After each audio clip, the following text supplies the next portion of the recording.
আজকে সারাদিন ঢাকার অলিতে গলিতে সরোয়ার্দী উদ্যানে আমরা সমাবেশের পারমিশন চেয়েছি, দেয় নাই। গোলাপবাগ গেছি, সেখানেও দেয় নাই। এরপরে প্রেস ক্লাবের মধ্যে দিয়েছে। এইরকম তিনটা জায়গায় নড়াচড়া করা মানে হলো আমাদের সাথে বৈষম্য সৃষ্টি করেছে। এই দেশের এক শ্রেণীর মানুষ যদি তারা সোহরাওয়ার্দী উদ্যানে ফিলিস্তিনের সমর্থনে প্রতিবাদ জানাতে পারে, তাহলে এই দেশ হলো আউলিয়া কেরামের দেশ। তরিকাপন্থীরাও সেই ময়দানে ফিলিস্তিনের সমর্থনে ইসরায়েলের আগ্রাসনের বিরুদ্ধে প্রতিবাদ জানাবার অধিকার রাখে। আমি মনে করি যারা প্রশাসনের কানকে ভারী করে আমাদের সোহরাওয়ার্দী উদ্যান থেকে গোলাপবাগ, সেখান থেকে আমাদেরকে নড়াচড়া করে শেষ রাতে এসে আমাদেরকে একটা জায়গায় দিয়েছে, আমি মনে করি এই বাংলাদেশের বিভিন্ন ডিপার্টমেন্টে ইসরায়েলের দালাল বসে আছে। কথা বলেন ঠিক কিনা বলেন? এই জন্য আমরা বুঝে গিয়েছি যে এখানে সোজা আঙ্গুলে ঘি উঠবে না। এই জন্য আমাদের ঘোষণা হয়ে গেছে, যার যে যেভাবে পারো চলে আসো, বাধা হবে যেখানে, লড়াই হবে সেখানে। আমরা আজকে জানিয়ে দিয়েছি, আজকে আমাদের আকাবেরগণ, তরুণ যোদ্ধাগণ জানিয়ে দিয়েছে, আপামর সুন্নি জনতা জানিয়ে দিয়েছে যে খালের মধ্যে বাদ দেওয়া যায়, নালার মধ্যে বাদ দেওয়া যায়, নদীর মধ্যে বাদ দেওয়া যায়, কিন্তু মহাসাগরে বাদ দেওয়া যায় না। এই দেশে শতকরা 85% হলো তরিকাপন্থী। আমরা বারবার বলি যে যারাই ক্ষমতায় আসে আমাদের তরিকাপন্থীদের ভোটেই কিন্তু তারা ক্ষমতায় আসে, কিন্তু আমরা তরিকাপন্থীরা বারবার অবহেলার পাত্র হয়েছি। এখন আমরা ঘুরে দাঁড়িয়ে গেছি, আমাদের সিদ্ধান্ত আমরাই নিব। কথা বলেন ঠিক কিনা বলেন? এই জন্য আমরা আজকে বুঝিয়ে দিয়েছি যে মহাসাগরে বাদ দেওয়া যায় না। আহলে সুন্নাত ওয়াল জামাত থেকে মহাসাগর প্রেমের সাগরের নাম।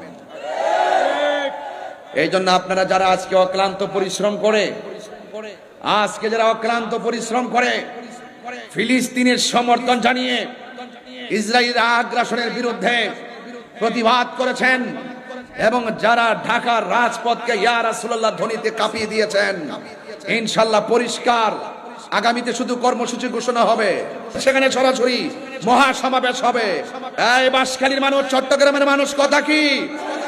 আমাদের সংগ্রামের পরে যে অনৈক্য ছিল, মাসলাকের অনৈক্য ছিল, মাসলাকের দূরত্ব ছিল, 57 বছর পর্যন্ত দেখেছেন ওই মাসলাকের কারণে কেউ কারো টেবিলে আসে নাই।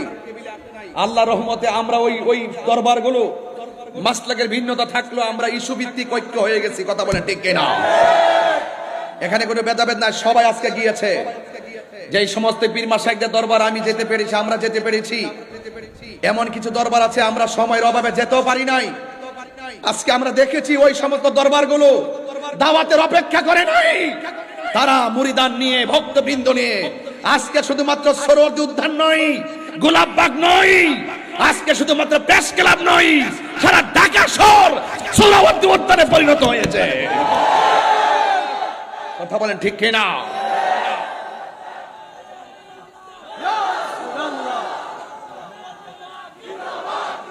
যারা অক্লান্ত পরিশ্রম করে আজকে গিয়েছেন, সারা বাংলাদেশের পীর মাশায়েখ, আপামর মুসলিম জনতা, সুন্নি জনতা, দল মত নির্বিশেষে যারা এসেছেন, আমি সকলকে ধন্যবাদ জানাই।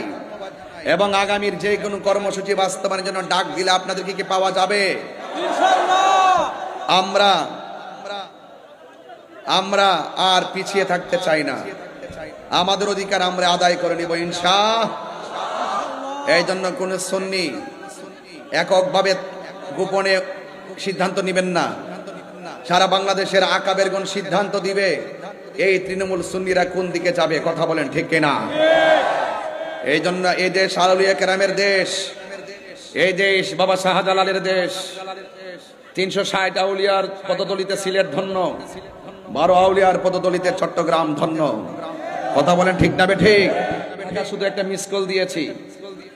যদি আমাদেরকে যদি ওই সুযোগটাও যদি না করে দিত, সারা বাংলাদেশ আমরা সোহরাওয়ার্দী উদ্যান বানাই নিতাম। এই দেশে সুন্নিদেরকে বাদ দিয়ে, তরিকাপন্থীদেরকে বাদ দিয়ে অপশক্তিগুলো দেশের মুখপাত্র চাচ্ছে। মনে হয় যেন তারাই একমাত্র ধর্মের মুখপাত্র। এরা ধর্মের নামে অধর্মের চর্চা করে জাতিকে বিভ্রান্ত করছে। কথা বলেন ঠিক কিনা? আজকে দেখেছেন তো শান্তিপ্রিয় কত সুন্দর প্রতিবাদ হয়েছে, যেখানে গরু চুরি নাই, আম চুরি নাই, জুতা চুরি নাই, মারামারি নাই, কাটাকাটি নাই, ধাক্কাধাক্কি নাই, উগ্রতা নাই, সন্ত্রাসী নাই, চাঁদাবাজি নাই, রাহাজানি নাই, ভাঙচুর নাই, অগ্নিসংযোগ নাই।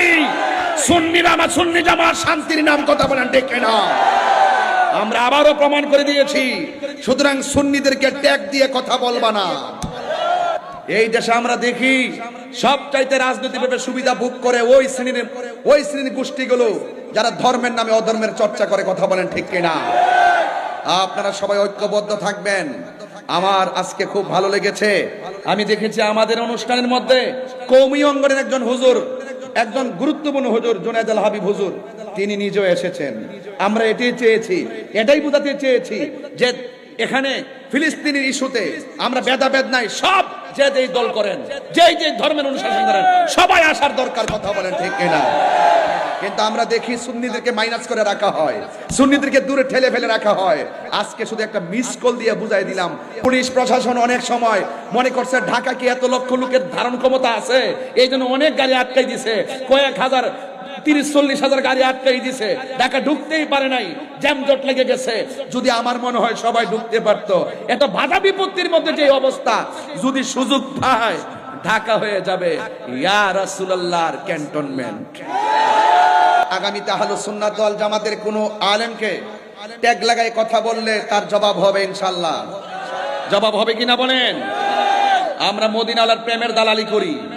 আমরা বিগত দিনে দেখেছি যারা নবীকে ভালোবাসছে, সে আওয়ামী লীগ করুক, বিএনপি করুক, জাতীয় পার্টি করুক, এই যে আজকে এখানে আমার ডাইনে বামে সব বিএনপির নেতা কর্মীরা সবাই আমার সামনে বক্তব্য দিছে। এই মুহূর্তে কোনো বিএনপির নেতা যদি বলে হুজুর আমার জন্য একটু দোয়া করেন, ভোটটা চান, আমি কি তাকে খুশি করার জন্য তো চাইছি? কথা কোন ঠিক না বেটি? এটা কি আমার অপরাধ হইয়া যাইব? আরে হুজুরের কাছে সবাই দোয়া চাইতে আসে। এই জন্য সুন্নিদেরকে ট্যাগ লাগায় কথা বলবা না। সুন্নিরা দুনিয়ার কোন রাজনৈতিক দলের দালালি করে না, সুন্নিরা মদিনাওয়ালার প্রেমের দালালি করে। কথা বলেন ঠিক না? এই বাংলাদেশের পলিটিক্যাল ট্র্যাডিশন হলো যখন যে ক্ষমতা আসবে সেই স্টেজে থাকবে। এটা কি নতুন না পুরা? একদল গেছে আবার এসে আবার উনারা থাকবো, আরেকজন থাকবো। এটা হলো আমাদের রাজনীতির সিস্টেম। তো এই সিস্টেমে আমরা পড়ে গেছি। কথা কোন ঠিক না বেঠিক? মানে আমরা পড়ছি বড় জালার মধ্যে। এগুলো ভিডিও ফুটেজ নিয়ে এমুকে ভোট চাইছে, এমুকে দোয়া করছে, এমুকের সাথে ছবি তুলছে, এমুকের সাথে করছে, এইগুলার নাম কথা নয়। সুতরাং সুন্নিদেরকে ট্যাগ লাগাইবার আগে 500 বার চিন্তা করবেন সামনে। আমি আজকে কিন্তু ছাড় দিয়েছি। আজকে কি দিয়েছি? ছাড় দিয়েছি, কিন্তু আগামীতে ছেড়ে দিব না। কথা বলেন ঠিক কিনা বলেন?